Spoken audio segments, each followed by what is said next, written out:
I don't have a favourite of any of my films, but I think that The Dark Knight Rises is an underrated movie. The dark night trilogy is a perfect movie trilogy. अब trilogy नाम सुन के आपके दिमाग में क्या आता है? एक परफेक्ट सी स्टोरी लाइन, एक काफी ऑसम से कैरेक्टर्स और एक डेडली विलन। लेकिन द डार्क नाइट ट्रिलॉजी उन सबसे डिफरेंट थी। जैसे कि बैक टू बैक अगर हम ट्रिलॉजी देखें, जैसे कि Star Wars trilogy, Heroes of Jendai trilogy, साथ ही साथ लॉर्ड ऑफ द रिंग्स की ट्रिलॉजी को भी ले लीजिए, द सेकंड सीक्वल कर्स को ले लीजिए, साथ ही साथ द मैट्रिक्स की ट्रिलॉजी को ले लीजिए, द कॉन्ग की ट्रिलॉजी को ले लीजिए। लेकिन इन सब में एक परफेक्ट ट्राइफैक्टर होता है और वो था द डार्क नाइट ट्रिलॉजी में, और आज हम उसी के बारे में बात करेंगे। सो बिना किसी देरी के चलिए शुरू करते हैं। There are no good third sequels, basically. Rocky 3, maybe, but they are very difficult.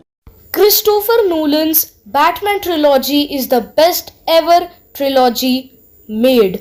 जी हाँ, और ये बात मैं सच बोल रहा हूँ। द डार्क नाइट ट्रिलॉजी इतनी बेस्ट थी कि उसके ऊपर एक पर्टिकुलर वीडियो बन सकती है।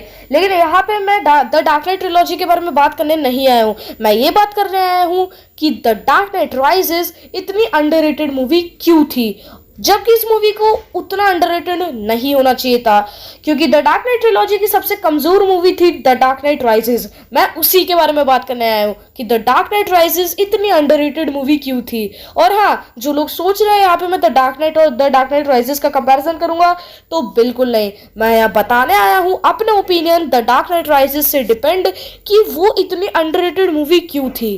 अब खुद क्रिस्टोफर नोलन की आवाज में ही सुन Drama लीजिए। very much like Heat. अब आप प्रोबेबली समझ गए होंगे कि मेरा पॉइंट क्या है। मैं अब बात करने हूँ द डार्क नाइट राइजेस के बारे में डीपली में।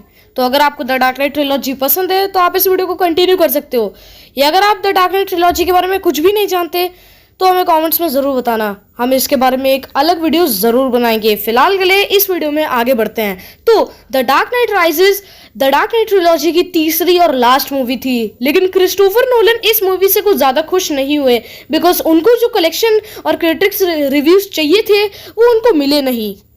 और ज़्यादातर fans the dark night rises से काफ़ी ज़्यादा नाराज भी हुए थे। लेकिन ज़्यादातर जो क्रिस्टोफर नोलन के कट्टर फैंस थे उन्होंने खुद द डार्क नाइट राइजेस को पसंद किया था, और मैं भी पर्सनली क्रिस्टोफर नोलन का एक बहुत बड़ा फ़ैन हूँ। लेकिन कभी कभार उनका आइडिया लोगों को पसंद नहीं आता है तो लोग बिना समझे उस पर हेट करना स्टार्ट कर देते हैं। तो इसलिए मैं यहाँ आया हूँ। द डार्क नाइट राइजेस को 8 साल हो चुके हैं, लेकिन अब भी इस मूवी को कोई ज़्यादा याद नहीं करता है, because this is a waste movie लोगों के हिसाब से। लेकिन आज मैं इस मूवी के अंदर आपके लिए जान डालने वाला हूँ, और मैं एकदम डीपली बताऊंगा कि सच्चाई क्या थी। क्या आपने ये वर्ड्स कभी सुने हैं किसी मूवी में, जैसे कि yes you heard I am going there fox? कभी नहीं, किसी भी बैटमैन मूवी में नहीं। लेकिन ये वर्ड्स सिर्फ द डार्क नाइट राइजेस में ही थे। अब ऐसा क्यों? तुम लोग समझ रहे होंगे, अरे भाई ये तो छोटे मोटे वर्ड्स हैं, इससे क्या फ़र्क पड़ता है। लेकिन इन वर्ड्स के पीछे एक मीनिंग समझ में आता है। अगर आपको इन वर्ड्स का मतलब नहीं पता तो इन वर्ड्स का मतलब होता है यकीन करना, भरोसा करना और खुद पे विश्वास करना कि आप कभी भी गलत नहीं हो सकते। ये द डार्क नाइट राइजेस की एक काफ़ी अच्छी डिपेंडेबल बात थी कि द डार्क नाइट राइजेस अपनी ट्रिलॉजी को काफ़ी अच्छी तरीके से कंप्लीट करती है। पर्सनली मेरे लिए तो ये the best fucking Batman movie थी, and I am going to explore why. So The Dark Knight Rises is essential bad cinema. That why I am here to explain you. Your man's a bitch, you put a curse on him. Get a well nigga before I ran tests on him. I'm the general, I can be worse. The dark night Christopher Nolan की best movie थी। The dark night rises Christopher Nolan का एक grow up था, make the previous film better. तो the dark night से the dark night rises better थी या नहीं थी, इसके बारे में बात नहीं करने वाले। हम ये बात करने वाले कि द डार्क नाइट राइजेस में क्रिस्टोफर नोलन ने कौन सा डायरेक्शन स्टाइल पकड़ा था। तो द डार्क नाइट में उनका डायरेक्शन स्टाइल अलग था, द डार्क नाइट राइजेस में उनका डायरेक्शन स्टाइल अलग था। हम सबको स्टोरी दिखाने का, बिकॉज क्रिस्टोफर नोलन अगर कोई भी क्रिएटिव आइडिया सोचते हैं तो वो हम ऑडियंस को दिखाने के लिए बहुत ही ज़्यादा क्रेजी हो जाते हैं। बिकॉज यार बेन अगर अगर मैं आपसे बोलूं कि आपको जोकर या बेन में से कौन ज्यादा अच्छा लगता है तो मेजोरिटी लोग बोलेंगे जोकर, क्योंकि बेन एक ऐसा विलन था जिसको कोई याद ही नहीं करा because the dark night rises की वजह से। अब देखो, मैं यहाँ पे टॉम हार्डी की एक्टिंग को बिल्कुल भी क्रेज नहीं कर रहा हूँ, he is the one of the best actor, लेकिन बेन को उतना सपोर्ट नहीं मिल पाया जितना द डार्क नाइट के जोकर को मिला था। अब ऐसा क्यों? ये द डार्क नाइट राइजेस की रिलेटेबिलिटी फैक्टर और लो लेस वॉचिंग का भी नतीजा है, because the dark night rises जब लोगों ने देखी तो उसके क्रिटिक रिव्यूज स्टार्टिंग में तो बहुत ज्यादा कम आए थे, तो लोगों को द डार्क नाइट राइजेस से भरोसा ही उठ गया और उन्होंने द डार्क नाइट ट्रिलॉजी को कमजोर करना शुरू कर दिया। लेकिन आप द डार्क नाइट राइजेस के ब्रूस वेन और द डार्क नाइट के ब्रूस वेन को अगर ध्यान से देखोगे तो ब्रूस वेन के कैरेक्टर में क्रिस्टोफर नोलन ने एक अलग चेंज लाया था। द डार्क नाइट में वो क्रिएटिव और हैंडल कंट्रोल करने के लिए माना जाता था, लेकिन द डार्क नाइट राइजेस में जो बैटमैन द डार्क नाइट में रात को गुंडों को मारता था वो द डार्क नाइट राइजेस में सुबह को भी मार रहा था, लिटरली। मुझे एक बात बताओ, क्या जोकर ने बैटमैन को कभी सुबह में लड़ने के लिए कन्विंस किया? नहीं, लेकिन बेन एक ऐसा विलन था जिसने बैटमैन को सुबह में भी लड़ने के लिए कन्विंस कर दिया। और लिटरली ये वाला द डार्क नाइट राइजेस वाला बैटमैन तो पुलिस से भी डरता था कि भाई कोई कांड हो गया तो पुलिस पकड़ लेगी, इसलिए he is the one of the best fucking Batman please who is in the Bat cinema। बढ़ते अपने अगले पॉइंट पे कि क्यों मुझे लगता है कि the dark night is a masterpiece और वो अंडररेटेड मूवी नहीं होनी चाहिए थी। द डार्क नाइट राइजेस एक परफेक्ट स्टार्ट थी ब्रूस वेन के कैरेक्टर का, लेकिन एक परफेक्ट एंडिंग थी बेन के कैरेक्टर का, और ये स्पेशलिस्ट है क्रिस्टोफर नोलन की मूवीज में। अब हम अपना पॉइंट डिस्कस करते हैं। What happens when Batman feels? जब बैटमैन हारता है तो कैसा लगता है? बहुत बुरा ना? ऐसे ही मुझे लगा था जब द डार्क नाइट राइजेस में जब बैटमैन हारा था। जी हाँ, द डार्क नाइट में जोकर ने तो बैटमैन को पागल बना ही लिया था, लेकिन बेन ने भी ब्रूस वेन को पागल बना ही दिया था, लिटरली। बेन एक ऐसा विलन था जो कि जोकर से भी ज्यादा पोटेंशियल रख सकता था, लेकिन उसको फिल्म मेकर्स और एडिटर्स ने वेस्ट कर दिया, मुझे ऐसा लगा, क्योंकि बेन को कम स्क्रीन टाइम मिला था, मुझे ऐसा लगा। और क्रिस्टोफर नोलन कोई ऐसे डायरेक्टर नहीं है कि वो अपनी मूवीज में कोई कम स्क्रीन टाइम वाले कैरेक्टर को दिखाएंगे। हो सकता है वॉर्नर ब्रदर्स के ही काम हो, लेकिन अब तक हमें कोई डार्क नाइट राइजेस का कोई एक्सटेंडेड वर्जन देखने को नहीं मिला है। तो अगर हमें कभी भी देखने को मिलता है तो मैं उस पूरी मूवी का एक ब्रेक डाउन जरूर करूंगा। सो उसके लिए वीडियो को लाइक और चैनल को सब्सक्राइब जरूर कर देना। खैर, द डार्क नाइट राइजेस एक ऐसी मूवी थी जिसमें हमें बैटमैन सबसे पहली बार सुबह में लड़ते हुए दिखाया गया। जी हाँ, इससे पहले हमने जितनी भी बैटमैन मूवीज देखी थी उसमें ब्रूस वेन ही दिखाया गया था सिर्फ सुबह में। वो बैटमैन सिर्फ रात में ही बनता है, लेकिन बेन ने उसको कन्विंस कर ही लिया। जब बेन पूरी मिलिट्री ऑफिसर्स के बीच में खुद ही खड़ा हो गया, व्हाट डेंट स्टूड फॉर। सो अब बात करते हैं हार्वी डेंट की। हार्वी डेंट का मेन रोल तो द डार्क नाइट में था, लेकिन उसकी आगे की स्टोरी कंटिन्यू होती है द डार्क नाइट राइजेस में, जब द हार्वी डेंट की मेन स्टोरी हमें दिखाई जाती है कि बेन भी हार्वी डेंट से थोड़ा सा नाराज था, बिकॉज बेन ने हार्वी डेंट से जो वादा किया था वो हार्वी डेंट ने पूरा नहीं किया था। तभी बेन पब्लिक मिलिट्री बेस के बीच में बैटमैन को मारने आ गया था, और वो भी भाई फुटबॉल स्टेडियम के बीच में। तुम इमेजिन करो, तुम एक फुटबॉल मैच देख रहे हो और बीच में वो बंदा तुम्हें मारने आ रहा है, वो भी फुटबॉल स्टेडियम के बीच में घुस के। वहां लाखों की सिक्योरिटी होगी, समझ रहे हो? He does not really until the dark night rises arrives. तो अगला पॉइंट है कि बेन उतना फेमस कैरेक्टर नहीं था कॉमिक्स में जब तक the dark night rises arrives नहीं हुई थी। अब आप सब भी जानते होंगे, अब जो लोग कॉमिक बुक फैंस हैं उन लोगों को तो भाई हर मूवी देखनी है क्योंकि वो लोग कॉमिक बुक फैंस हैं।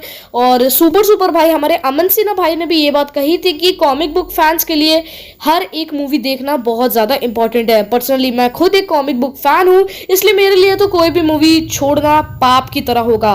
और मैंने द डार्क नाइट को 10 बार देखा, तब मैं आपको ये वीडियो प्रोवाइड कर रहा हूं। अब जब बेन और बैटमैन का सामना होता है and what he tries to give to Gotham. जब बेन और ब्रूस वेन एक साथ मिले तब बेन को पहले से ही ब्रूस वेन पे शक होने लग गया था कि यार ये कुछ तो जीनियस फिलैंथ्रोपिस्ट है जो कि कुछ तो गड़बड़ कर रहा है। इसलिए बेन ने अपनी खुद की मशीन तैयार करने का फैसला किया। और अंदाज़ा नतीजा आप जानते ही हो। अब देखो वीडियो थोड़ी लंबी हो गई है, सो मैं आगे डिस्कस करता हूँ अपना लास्ट पॉइंट कि why the dark night rises is so underrated movie. मैं एक टीनेजर था जब मैंने पहली बार द डार्क नाइट ट्रिलॉजी की फर्स्ट मूवी बैटमैन बिगिंस देखी, और उस मूवी में वो सब था जो मुझे चाहिए था। एक परफेक्ट स्टोरी लाइन, एक परफेक्ट ओरिजिन स्टोरी, साथ ही साथ एक परफेक्ट ओरिजिन स्टोरी के साथ साथ एक परफेक्ट ट्रेनिंग मूवी भी, क्योंकि उसमें बैटमैन बिगिंस में मेन विलन तो था लेकिन उस पर ज़्यादा ना फोकस करके ब्रूस की मेंटल इश्यूज पे ज़्यादा फोकस किया गया। अब बात करते हैं द डार्क नाइट की। फिर आई 2008 में masterpiece movie the dark knight, जिसने सब रिकॉर्ड्स तोड़े। The best fucking movie ever बनी, ऑस्कर्स के लिए भी नॉमिनेट हुई, specially thanks to Heath laser.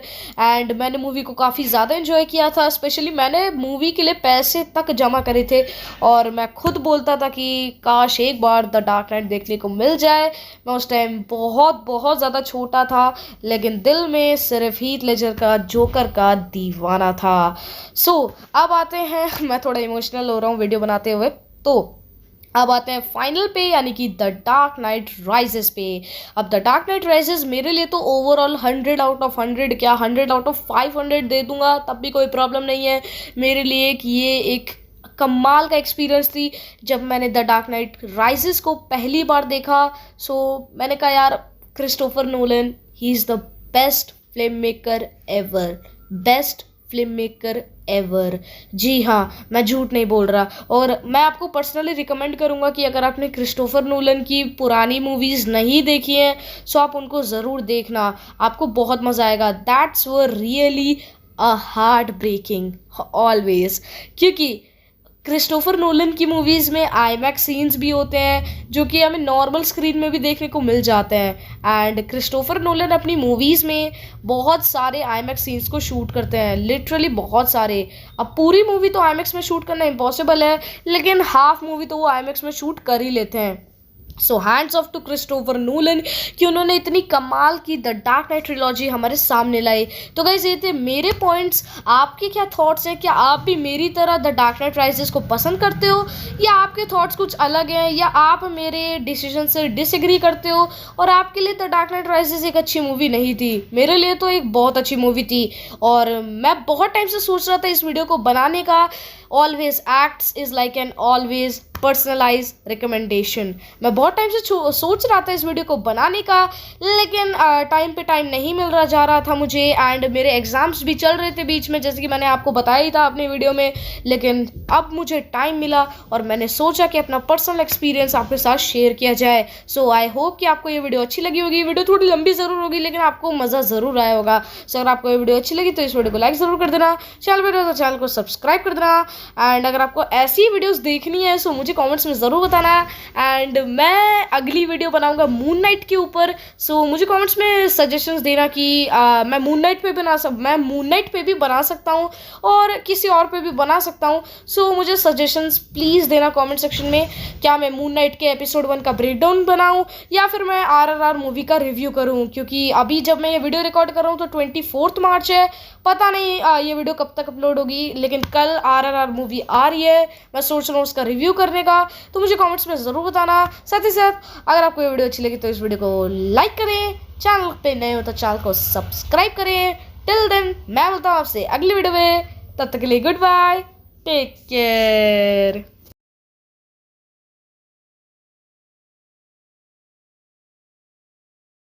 Christopher Nolan, he has yet to rise.